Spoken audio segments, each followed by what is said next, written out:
you can learn to control your dreams. Here's how. If you've ever felt like you were in a movie and watching a movie at the same time while you were dreaming, you have probably experienced lucid dreaming. But you may not have known that's what it was called, or how it can benefit your health and well-being. Simply put, a lucid dream is one in which the person is aware that they're dreaming and can either exert some control over the dream or passively observe its unfolding while maintaining awareness that it's a dream. This gives the dreamer an opportunity to potentially influence their dream life, perhaps by consciously interrupting a nighttime narrative to rescript a new outcome, which can be especially helpful for reducing the frequency of nightmares in those who have them, according to research in a 2023 issue of Encephaly. Research has also found that engaging in lucid dreaming can help people reduce the severity of their insomnia, along with symptoms of anxiety. Some people who lucid dream don't want to alter the dream, they want to explore the dream and see what it offers them, notes Antonio Zadra, a professor of psychology at the University of Montreal and co-author of When Brains Dream. It's a way of exploring your own mind and opening opportunities to engage with different parts of your psyche. There's also entertainment value in lucid dreaming, says Benjamin Baird, a cognitive neuroscientist and a research professor at the University of Texas at Austin.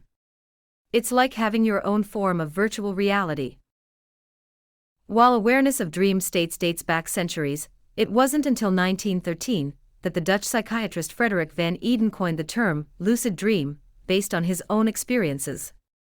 In the 1970s and 1980s, researchers, including Stanford psychophysiologist Stephen LaBerge, proved that lucid dreaming was a phenomenon during REM sleep, when dreamers were asked to move their eyes in distinct patterns when they became lucid during their dreams. Meanwhile, practitioners of Tibetan Buddhism have long believed that people can train to be lucid while dreaming through a practice called dream yoga. All dream yoga is lucid dreaming, explains Michael Sheehy, a Tibetan Buddhism scholar and director of scholarship at the Contemplative Sciences Center at the University of Virginia in Charlottesville. The difference is, in dream yoga you're intentionally performing contemplative techniques while you're in the dream. You are aware of what you're doing while you're dreaming, and you're doing things you can't normally do when you're awake. These intentional actions include conjuring unusual objects to appear in your dream, transforming the dream's environment or location, or transforming one item into another, he explains. After the dream, you may experience cognitive flexibility, realizing how easily you can change your thoughts and mindset, or how you perceive your circumstances. And you can imagine new possibilities, perspectives, and situational outcomes, Sheehy says. The breadth of benefits.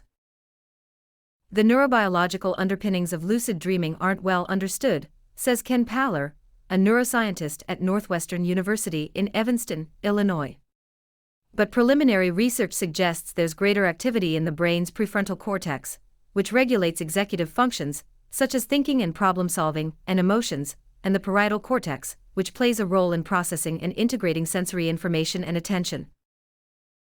Using electroencephalograms, EEGs, which measure electrical activity in the brain, researchers have shown that lucid dreaming constitutes a hybrid state of consciousness, with aspects of brain activity that are features of both waking states and REM sleep. As far as the potential benefits of lucid dreaming go, Baird says they range from the scientific to the personal to the therapeutic. Traditionally, it's been very difficult to study dreams. You're trying to correlate reports of dreaming with what was going on physiologically in the brain, says Baird. With techniques developed to induce eye movements and lucid dreams during REM sleep, researchers can essentially mark the start and end of a lucid dream, which allows for precise alignment with subjective reports and brain physiology reports, which used to be impossible, he explains. On a personal level, lucid dreams can enhance creativity and contribute to people's well-being by helping them learn things about themselves that they wouldn't otherwise know. They can learn skills, come up with answers to problems, and experience spiritual transformation, says Paller. Christopher Mazurek heard about lucid dreaming when he was in high school and tried for a year and a half to do it based on a book he read. It wasn't until he volunteered in Paller's lab in 2018, as a college student at Northwestern, that Mazurek had his first lucid dream. The lab uses the targeted memory reactivation technique, in which specific sounds are used to provoke a lucid dream while the person is asleep. Once he was able to do it, Mazurek's lucid dreaming was particularly healing.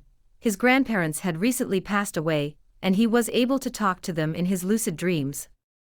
It was powerful and it helped me process my grief, says Mazurek, who is now a research assistant at Northwestern University.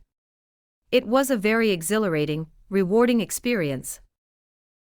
Lucid dreaming also offers people opportunities to practice their skills. Research has found that practicing motor skills in lucid dreams is a form of mental rehearsal that improves subsequent performance in sports or games in real life. Meanwhile, on a therapeutic level, lucid dreaming has been found to help with insomnia and nightmares. If someone has recurrent nightmares and learns how to engage in lucid dreaming, they can recognize that they are dreaming, that what they're experiencing isn't real, and possibly change the dream's outcome. This can be a powerful transformative experience, helping them reach some level of resolution or healing, Baird explains. If you don't have lucid dreams naturally, most people don't, you can learn to induce them through a variety of techniques, but there can be drawbacks. In a study published in the journal Sleep Advances, researchers examined and analyzed 400 posts on a lucid dreaming discussion forum and discovered both positive effects and negative experiences. On the upside, many people reported dream enhancement, waking up in a positive mood, and fewer nightmares. On the negative side, people reported feeling paralyzed, unable to yell or move, or having trouble distinguishing whether they were asleep or really awake, and less restorative sleep. Some people don't want to have lucid dreams, they just want to sleep, says Remington Mallett, a cognitive neuroscientist at the Center for Advanced Research in Sleep Medicine at the University of Montreal. If you decide to try lucid dreaming, a prerequisite is to have fairly good dream recall, experts say. If you keep a dream journal, you will start to have better dream recall, Mallett says. The techniques used to induce lucid dreams have varying degrees of success, and there isn't one that works for everyone.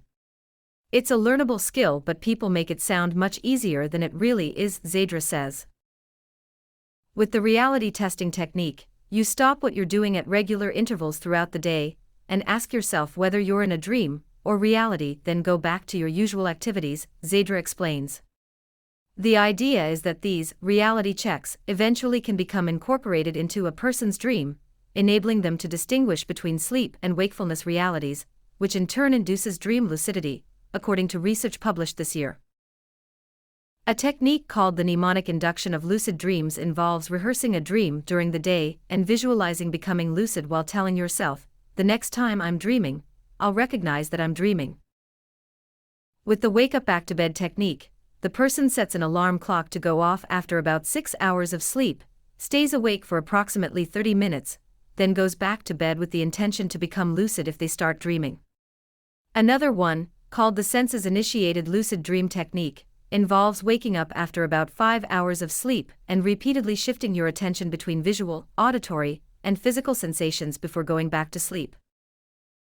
Through a process of trial and error, you could see which one works for you. Or you can stack them up and use them all, Baird says, because they can work together. Regardless of the frequency, lucid dreaming can help people gain a sense of agency or control over their dream content, Mallett says. Which is helpful, he adds, because the effects of dreams can carry over into waking life. Thanks for watching, and don't forget to like and subscribe.